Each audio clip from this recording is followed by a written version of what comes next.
Internal documents show that BP engineers were debating how to cut costs on a project that was already way over budget. The death toll was staggering. 250,000 seabirds, 3,000 otters, hundreds of bald eagles. In the end, OSHA accused Phillips Petroleum Company of 566 willful and 9 serious violations.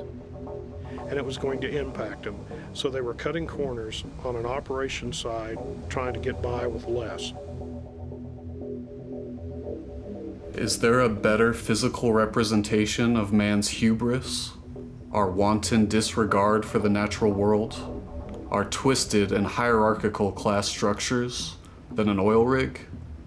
These behemoths that balance precariously on some of the most dangerous waters in the world, drilling miles down into the sea floor in order to siphon up that toxic sludge that makes the modern world run. Depending on how you look at it, a structure like this could be seen as a refuge, a place of human ingenuity and craftsmanship standing tall against the empty horizon. Just as easily, though, it could be seen as a prison where your worst nightmares can unfold. Set on an oil drilling platform in the North Atlantic, Still Wakes the Deep is primed to offer social commentary on things like climate change, environmental destruction, and corporate greed. But the Chinese Room's latest spooky walking simulator isn't trying to impart lofty and abstract ideas like that to the player. Instead, the game communicates something much more intimate, more human, and relatable. It's a game about the worst day at work you've ever had. Oil rigs are not safe workplaces. In fact, working on an offshore oil rig is the 3rd deadliest job you can do, below only helicopter pilots and logging workers. The risks you'll face on a day-to-day basis are numerous and varied. One day you might see super hot zinc bromide completion fluid blowing out a hose coupling, spraying a guy with a t-shirt and jeans on, and while helping carry him to a medevac helicopter, you can see his skin melting off of him like a loose latex glove. Maybe the next day, you'll get to experience a drill ship getting hit directly by a Category 4 plus hurricane. But hey, at least the pay is great. The pay isn't what brought you here to the Bira D oil drilling platform, however. You came here to the middle of the North Sea to escape from something. From everything, really. To work with your hands, meet a few friendly faces, and let the fire you left burning back on the mainland simmer and cool. A lot of people choose jobs like this for a similar reason, as a way to leave the past behind and run away from the mistakes you've made. The past is kind of like an oil slick, though. It sticks to you, stains you, shapes the world around you.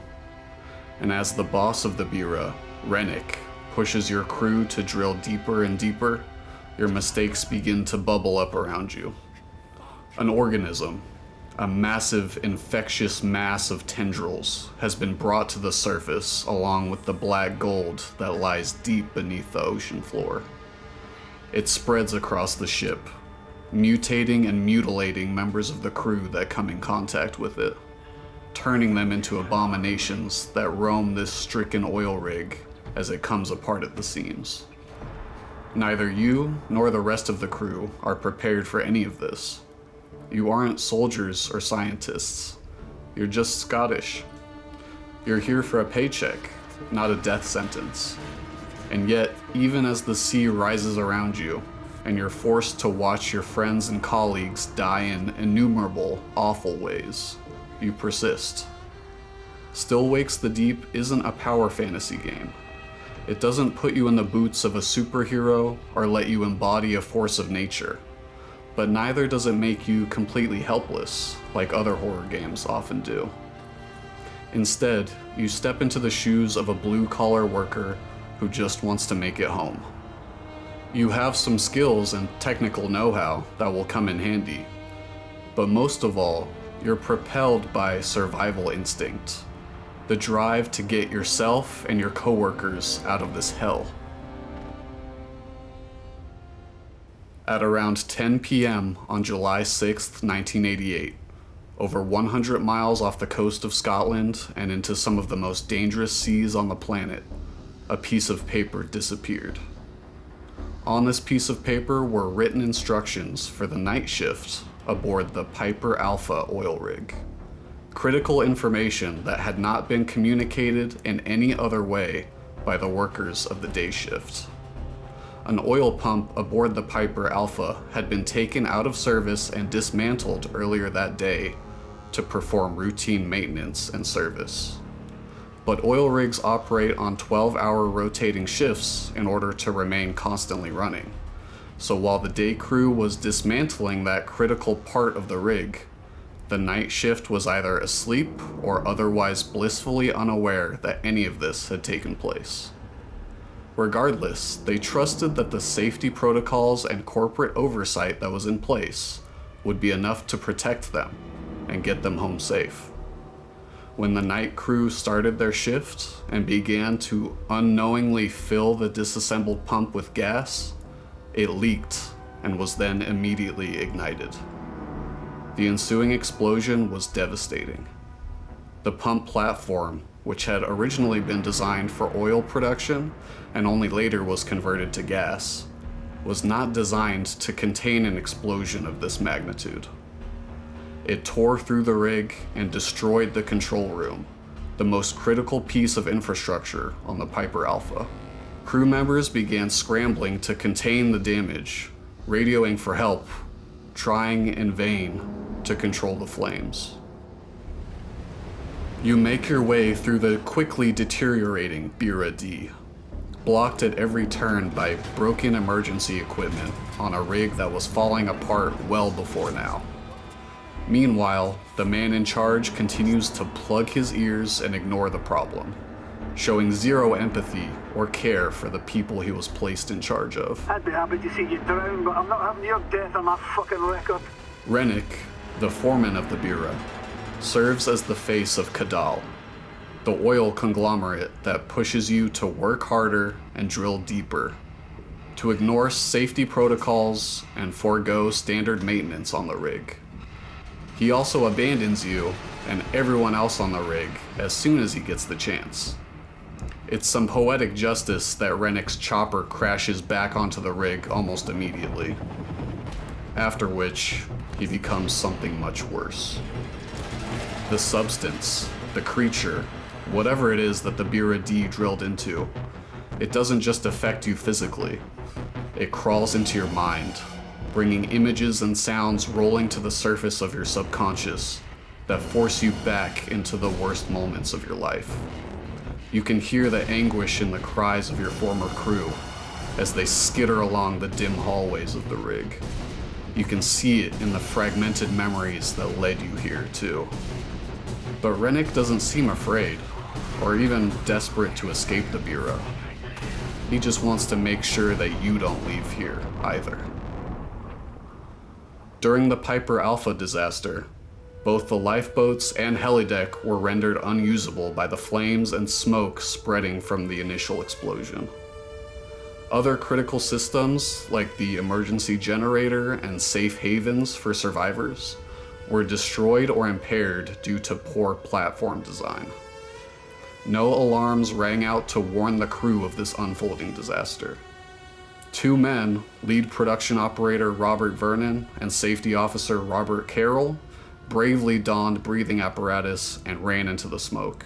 They were desperate to restart the fire suppression pumps. They were never seen again. The situation continued to deteriorate, a cascade of failures, spreading from one piece of critical equipment to the next.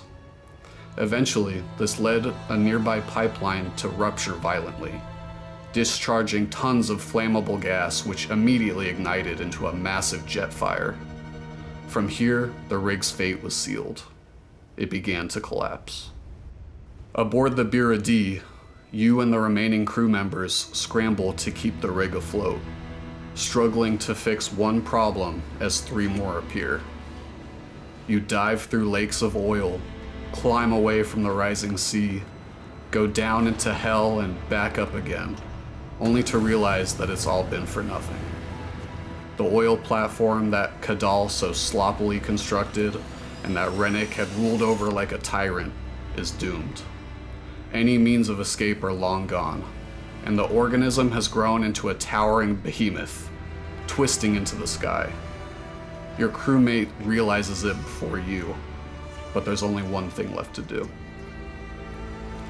Less than 3 hours after the disaster began, the Piper Alpha slipped beneath the waves of the North Sea, taking 167 crew members with it. The Piper Alpha disaster was, and still remains, the worst ever offshore oil and gas drilling disaster ever, both in terms of financial costs and human losses. OpCal, the conglomerate that owned and operated the Piper Alpha, was accused of inadequate maintenance and lax safety protocols. In the aftermath of the disaster, a slew of new safety laws and regulations were put into place, and a trade union for oil and gas rig workers was established, the Offshore Industry Liaison Committee. Proper safety protocols and better maintenance schedules could have prevented the Piper Alpha disaster, but at least their sacrifice wasn't completely in vain. The Bira D is overflowing with oil and gas, a time bomb ready to go off with just a single spark. There's no way you're gonna make it off this rig. You know that now. You step towards the drill, the tendrils of the creature wrapped around it like beating arteries. If you can't go home again, at least you can protect them from this. Make it all worth something. And maybe you'll get to remember something good for once. The images and sounds of the life that you fought for, playing behind your eyes one last time. Working on an offshore oil rig is still not a particularly safe occupation. It's gotten better, due in large part to advocacy from workers and their families forcing companies to take their safety culture more seriously. Maybe someday the oil and gas industry will be rendered obsolete, and these structures can be abandoned once and for all. But as long as we require oil and gas to keep the global economy spinning, people will still be out there, working in some of the most dangerous conditions on the planet, drilling down deeper and deeper. Thanks for watching. Leave a comment if you have any experience with dangerous jobs like this, and consider subscribing to see what comes next.